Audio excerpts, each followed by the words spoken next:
everybody, it is the 9th, 2020, and it's 10:04 a.m. and I'm back with another business secrets from the Bible. Today I'm talking about business secret number 6.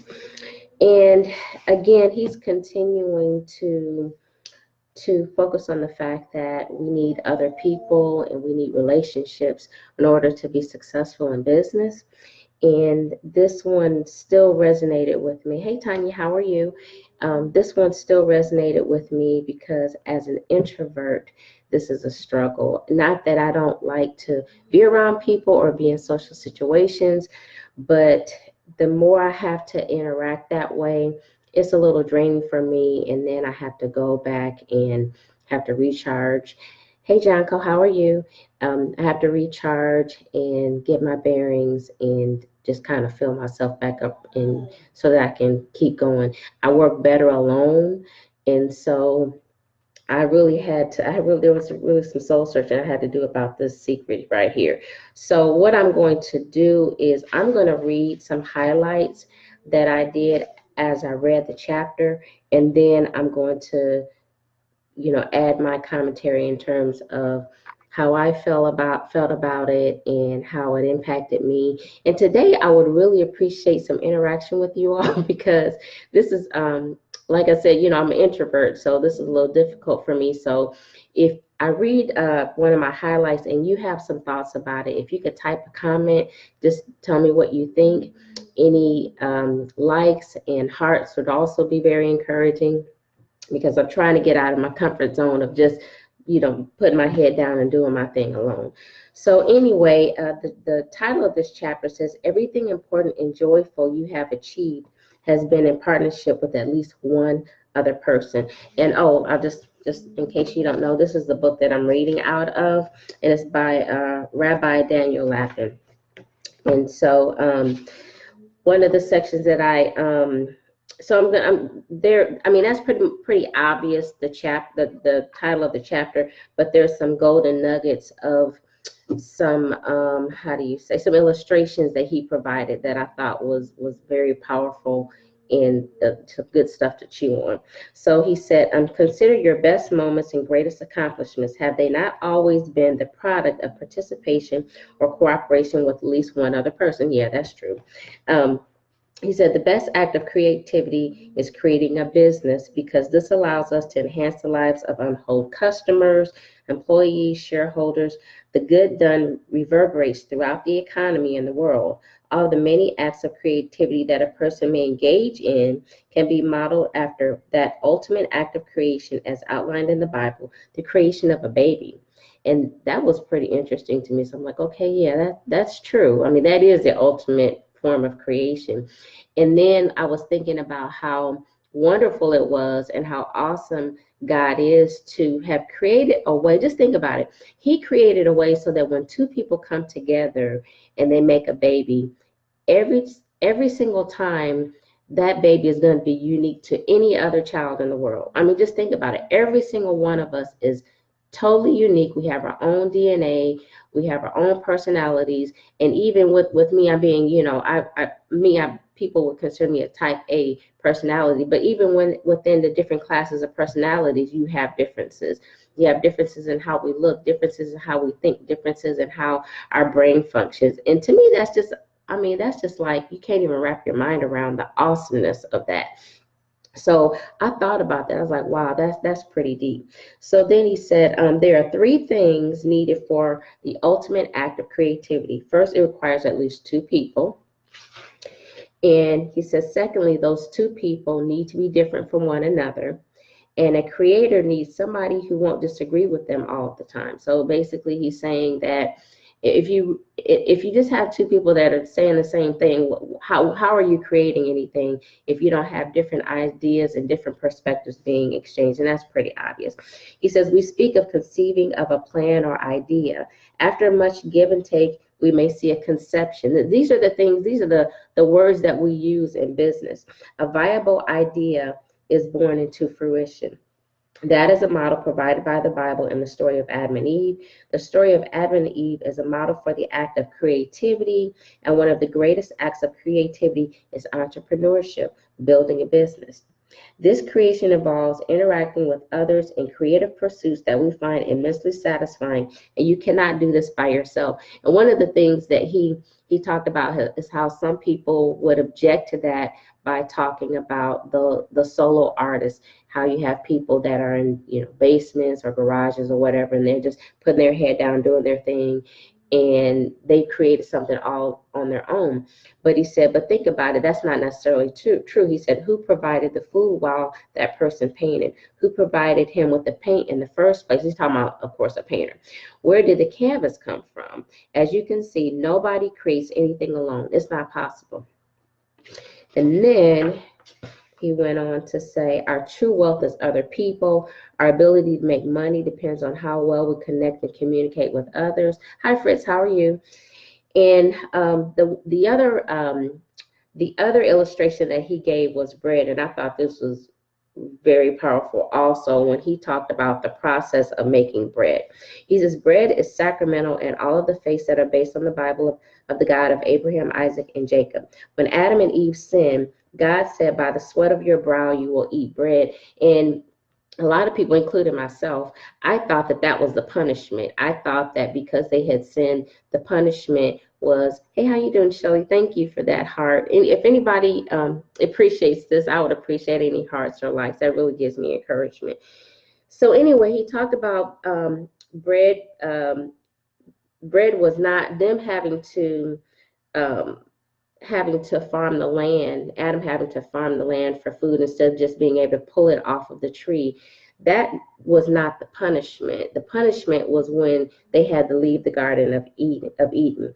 He said that bread is an incredible food because it takes cooperation between people. Someone must farm the wheat, someone must grind the wheat into flour, and someone must make the bread. What did it say? Someone must bake the flour into bread. And then he talked about all of the, and then in our modern day, we have agricultural workers, we have a whole industry to build farm equipment to be able to harvest the wheat. And that you have trucks and truckers to haul the bread, vendors to market it. All these people cooperate together, and the result is a delicious, crusty, warm loaf of bread. I thought I thought that was powerful because I never thought about it like that. I just go to the store and get bread. I don't think about the process and the people and the cooperation and the industry. I don't think about all that. I just go get the bread. And he says, making bread requires faith when you put wheat seeds in the ground that the crop will grow.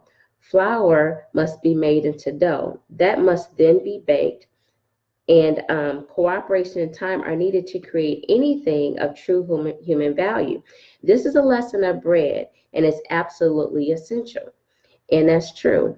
And yeah, it's a process. I mean, just like our businesses, it's a process, and we have to be patient with that process. We have to be patient with, we have to have faith that if we put the seed in the ground, we're going to have a harvest, but we have to be patient in the process of that seed growing. We have to water it. We have to get rid of the weeds, and we have to be diligent with that whole process of just the wheat part.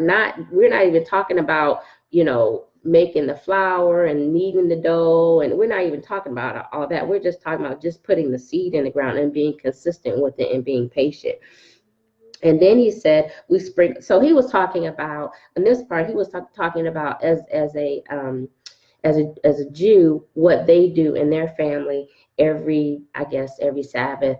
They always have certain breads that his wife makes, and then in line with the tradition, he always sprinkles salt on the bread. And then he said, we sprinkle salt over the bread because in the book of Leviticus, chapter 2, verse 13, it reads, you shall salt every meal offering with salt. You must not stop the salt of your God's covenant from upon your offerings. On every offering, you must offer salt.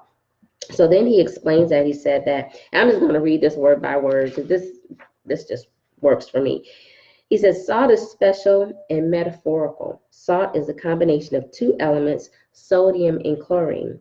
It takes an atom of each to make a molecule of salt. One of these atoms is a positive atom. No, he says one of these atoms is a positive ion, and the other is a negative ion, causing them to join together to form salt. It may interest you to know that prior to joining, sodium is terribly toxic and chlorine is poisonous, but together they become something the body needs and craves, something very good.